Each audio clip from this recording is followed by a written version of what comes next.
Hi, Justin FM here. Now, let me ask you a question. Do you know why customers buy? Why they accept your offer? There's a really cool set of 4 questions, buying questions, that almost everybody goes through in their head as they're approaching any given offer. And I got this from a really great book called The Irresistible Offer by Mark Joyner, and I highly recommend that book. It's, again, The Irresistible Offer. The 4 buying questions are: what are you trying to sell me? How much does it cost? What's in it for me? And last but not least, why should I trust you? Let's look at the first question. What are you trying to sell me? So the importance of this question is kind of dependent on how well the solution to their problem is known. So in other words, if your sink is leaking, you know you need a plumber. The solution to the problem, the plumber, is a real obvious choice. If you are having trouble getting customers in and you need marketing help, there's a lot of different options, and the specific solution isn't necessarily obvious. There are a lot of different solutions to that, and so then you need to be more specific about the solution that you're offering as far as explaining what you're trying to sell them. But the goal here is for them to understand what you're trying to sell them, what you're offering them. The second question is, how much does it cost? You have to be clear that that's always a question that's going to be in people's mind, is how much does this cost? And they're looking for any clue to answer that question. Now, sometimes you'll just give out a price. You'll say it's $49.95 or whatever it is. However, sometimes you're just going to give an indication, like, we're not the cheapest, but we're the best, or we have the best rates, or whatever it is. Whatever the clue is that you want to give them that says this is the cost that it's going to be.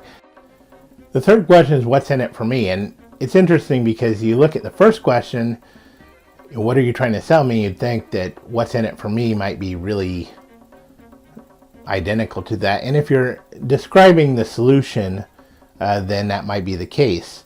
However, a lot of times, what's in it for me, if we go back to the plumber as an example, you have a leaky pipe, so that's your problem, and you need a plumber, that's what the service is. However, what's in it for the customer is clean floor that's not sopping wet, or solving that problem so that they don't have the leaky pipe anymore. It's like that old marketing concept of people don't buy a drill because they want a drill, they buy a drill because they want holes.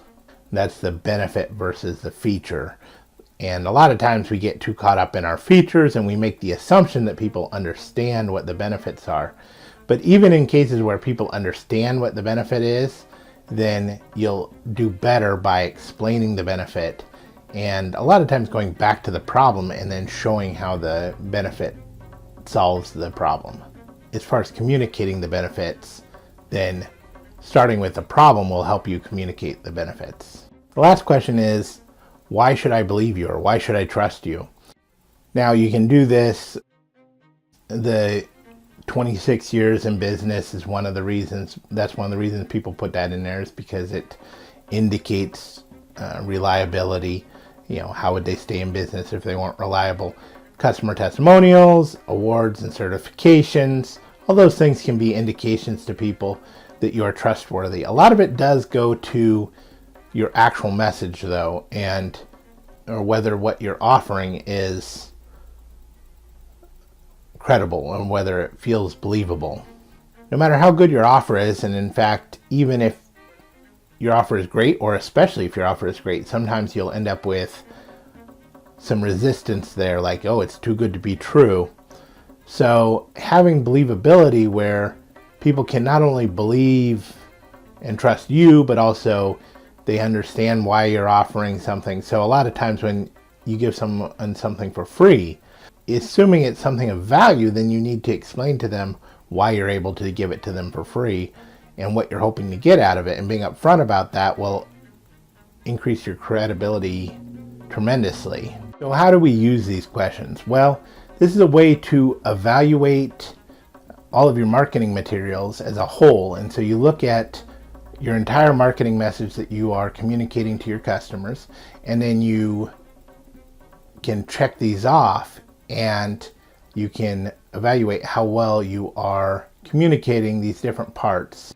Now, to bring this back to the book, The Irresistible Offer, the goal of an irresistible offer is to answer as many of these 4 questions as possible. You don't have to answer all 4 of them, in a way that makes it obvious that your ideal customer would have to be a fool not to purchase, or at least to learn more about you. If you have any questions or comments, feel free to contact me.